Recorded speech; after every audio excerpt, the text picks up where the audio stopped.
শ্বশুর ফাদার, হ্যাঁ আপনি কি বিয়ে করেছেন? মহাজালা। আরে বিয়া না গেলে তোরটা আসলো কই থেকে? কারে বিয়ে করেছেন? তোর শাউরি রে। তো ঘরে ঘরে আত্মীয় হয়ে গেল না, বাইরে বিয়ে করলে তো একটা নতুন আত্মীয় বাড়তো।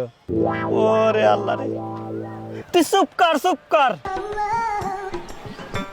শ্বশুর ফাদার, হ্যাঁ এই যে এত বড় নদী, হ্যাঁ ওই যে দেখি বিল, হ্যাঁ। কিডা কাটিছিল? তোর বাপ কাটিছিল। এত মাটি ফেলেছিল কনে? আমি খাইছিলাম রে, আমি খাইছিলাম।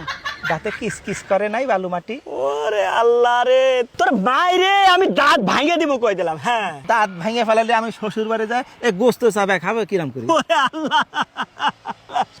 শ্বশুর ফাদার কি হাসতেছেন?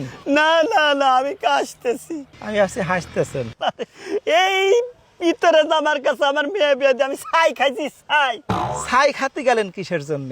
আমার কলি তো 2 বস্তা চাল পাঠায় দিতাম। তোর মাইরেই ফেলাবো কয়ে দিলাম। হ্যাঁ খালি আমারই দোষ না, আপনার মেয়ের যে খালি আমার কাছে টাকা চায়। কয় টাকা চাই? কয় টাকা চায়? আজ 1000, কাল 2000, পরশু 10,000 টাকা চাতে চাতে আমার ফকির বানা ফেলা দিল। ওরে আমার মেয়ে এত টাকা দিয়ে করে কি? আমি কেমনে কব? আমি কি কোনোদিন টাকা দিছি নাকি? শালাই তোরে দামাইরে যে কি করি আমি। হ্যাঁ এই রে তার আল্লাহ, তুমি আমারে উঠায় নাও। দেশের শ্বশুর সমাজেরে বলি, মেয়েকে বিয়ে দেওয়ার আগে জামাইয়ের সাথে মেয়ের মানাই কিনা, জামাই বুকা কিনা, এই সব কিছু দেখে তারপরে তোমরা তোমাদের মেয়েরে বিয়ে দিও। শ্বশুর ফাদার কি যাত্রা করতেছেন?